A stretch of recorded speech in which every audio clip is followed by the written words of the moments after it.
ঝর্ণার কিচেন। আজকে একটা রেসিপি করে দেখাবো।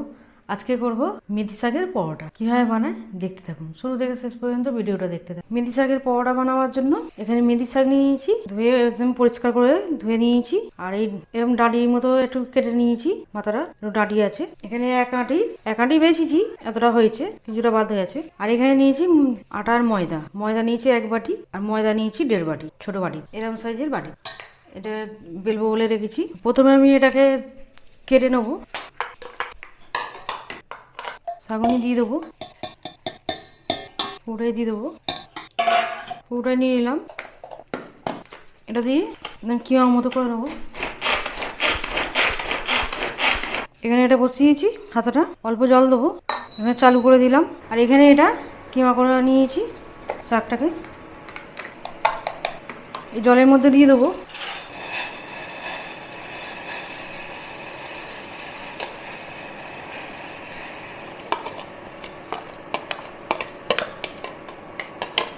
দিয়েছি, অল্প একটুখানি নুন দেবো, এটা ভালো করে ফুটিয়ে নেবো।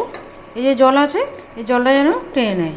অল্প জল দিয়েছি, তাহলে কাঁচা গন্ধটা যে থাকে সেটা চলে যাবে।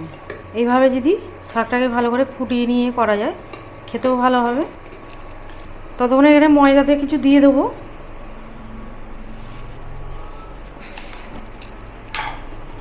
আচ্ছা, চিনিটা এর মধ্যেই দিয়ে দেবো তাড়াতাড়ি গলাবার জন্য। এখানে এই চামচে 1 চামচে চিনি নিয়েছি, এতে দিয়ে দেবো। যখন আমি ময়দাতে দেবো তাহলে গোটা গোটা থাকবে না, মিশে যাবে। আর এখানে একটা আলু নিয়েছি, সিদ্ধ আলুটাকে আমি দিয়ে দেবো। আর এখানে জল নিয়েছি, অল্প করে জল নিয়েছি, জলটাকে একটু হাত দিয়ে করে দেবো। নুন দিয়ে দেবো পরিমাণ মতো, শাকটায় নুন দেওয়া হয়েছে, অল্প করে নুন দেবো। এখানে 1/2 চামচে হলুদ নিয়েছি, হলুদ দিয়ে দেবো। 1/2 চামচে কাশ্মীরি লাল লঙ্কা নিয়েছি, দিয়ে দেবো। অল্প করে চিলি ফ্লেক্স নিয়েছি, চিলি ফ্লেক্স দিয়ে দেবো। এখানে সব কিছু দেওয়া হয়ে গেল, ভালো করে মিশিয়ে নেবো। এবার আলুটাকেও দিয়ে দেবো, ভেজে নেবো আলুটাকে। আলুটা সিদ্ধ করা ছিল, আলুটাকেও মেখে নিলাম ময়দাটার সাথে। এবার এখানেও আমার এটা হয়ে গেছে, শাকটা জলটা টেনে নিয়েছে একদম। এবার বন্ধ করে দিলাম, এটাকে নিয়ে নেবো।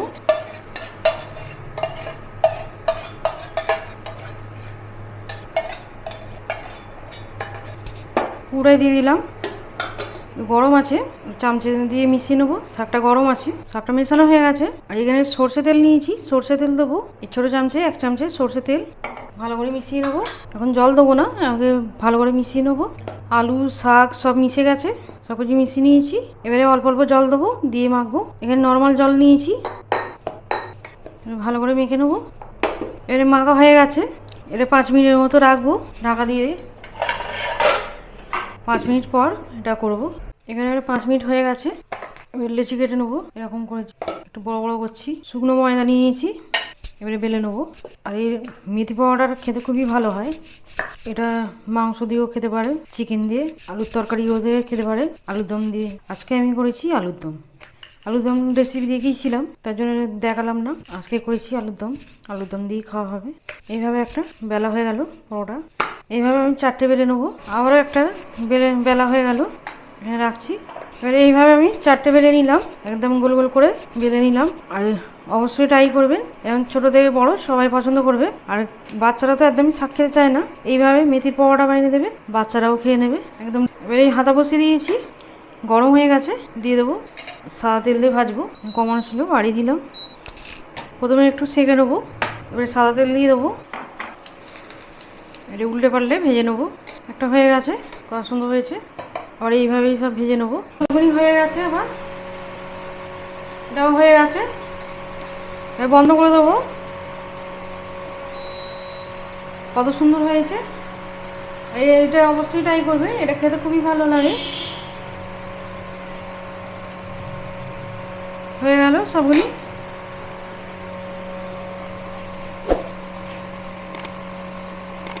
একদম রেডি মেথি শাকের পরোটা। আমার রেসিপি যদি ভালো লাগে বন্ধুদের সাথে শেয়ার করবে, লাইক করবে আর সাবস্ক্রাইব।